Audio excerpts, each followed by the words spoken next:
Chris, hope all is well. So in this video, I wanted to talk about what it means to me to be walking a path. Um, like for the most part, life is just what it is, right? We do what we need to do to survive and to thrive. We seek out things that we enjoy, you know, things that we want to do. That's just like your baseline life, a good life, for instance. Because it's not like that for everybody. Some people are just screwed and live in horrible circumstances, or you know. But from the standpoint of like a good life, you have the opportunities and you enjoy yourself, right? And that's that. And we as we grow and develop through life, we kind of solidify who we are, and that's oftentimes conditioned by our circumstances and our upbringing and the people in our lives and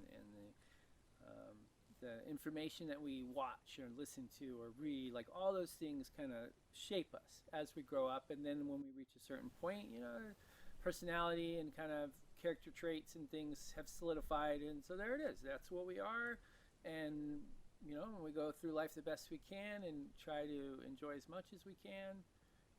Find meaning. Whatever that might be. Generally, that comes through our upbringing. And so there's life.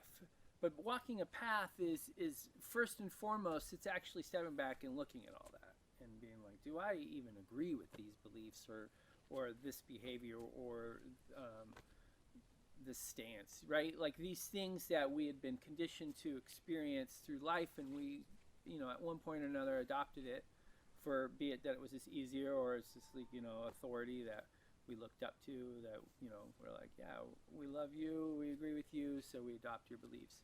So it's like stepping back, first and foremost, is just kind of stepping back and becoming aware. And so, of course, like Feiyu not only is about just becoming aware through the senses and honing the senses, but actually just starting to pay attention to our life and figure out like, all right, well, what is this that's me? And so we start to look at that, and the things that we don't agree with, maybe we shift our beliefs or we let go of certain things, or some relationships are just toxic and unnecessary, and so we kind of sever those. And so we start to like actively start to shape our lives, maybe even shifting perspectives and perceptions of what we're experiencing in life. So all that is kind of like this starting point when it comes to walking a path. And so that's the starting point. And as we move along, we start to dig deeper and deeper into our psyche, into the different aspects of our soul, which, that'll come in a later video. We'll talk about that. So then we start to recognize certain patterns in our lives that we just keep perpetuating, that is not leading us to the place we want to be. So we start to unravel those kind of things, and maybe we're starting to cultivate, like, I want to be a little bit more assertive or more patient or a little bit more present and clear. So those are things that we set out to actually cultivate.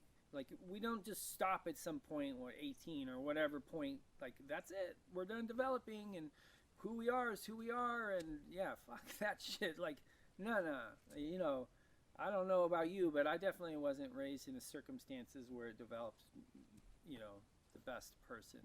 A lot of the stuff I've had to struggle with and fight for and to develop and confront myself in areas which frankly are not comfortable and very difficult and hard.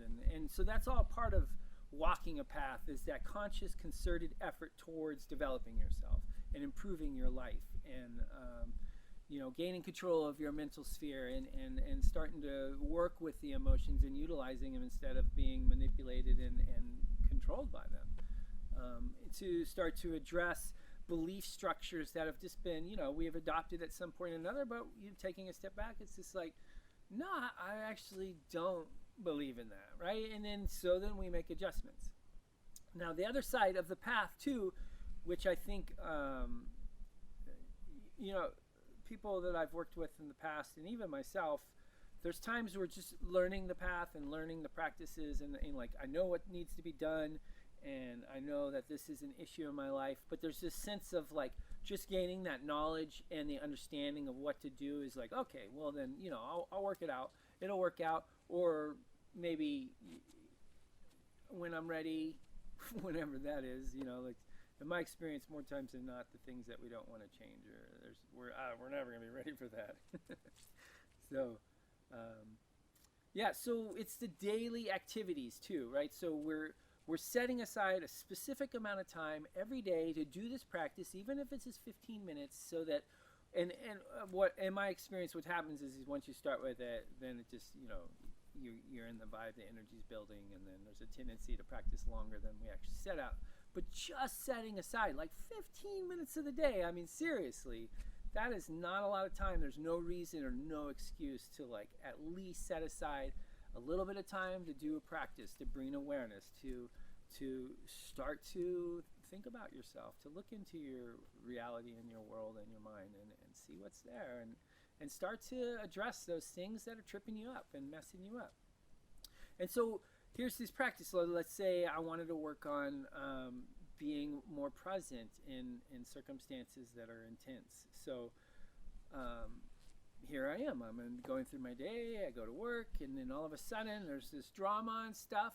Like, that's the moment. That's the place where the practice really becomes a practice and where change really happens, right? Because we could tell ourselves all day long that, like, yeah, we become more patient, and then, like, but then you look at daily life and all these opportunities come up to practice patience, and they're missed, We'll do it another time, next time.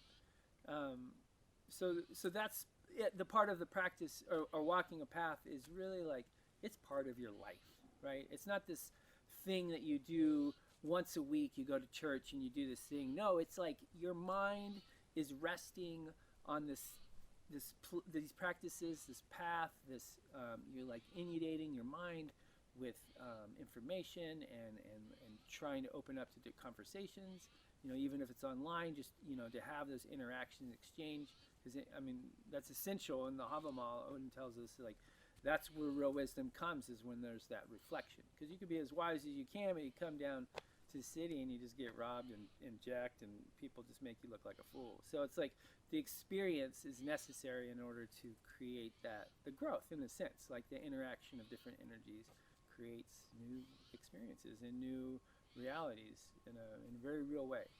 So that's my emphasis, to like set aside some time every day just to do a simple, like just doing the simple runic movements, just do that warm up, right? And then maybe have something that you want to focus on throughout the day, or you're cultivating yourselves in every opportunity. Look at your life as multiple opportunities to practice, and the more that you have your mind set on that, the more you'll start to recognize these opportunities, even to the point where you're just sitting there at a stoplight waiting across the street, and you pick up this conversation that this guy's having on a phone, and it just totally resonates with what you are, and it gives you like that next step, that next movement, right? So to sum up, walking a path is all about taking control of your life, and taking responsibility for your choices and for the things that you say and do, right? Yeah. So I wish you well, and until next video, be blessed. Odin, Thor, Freyr, Freya, Sif, Frigga.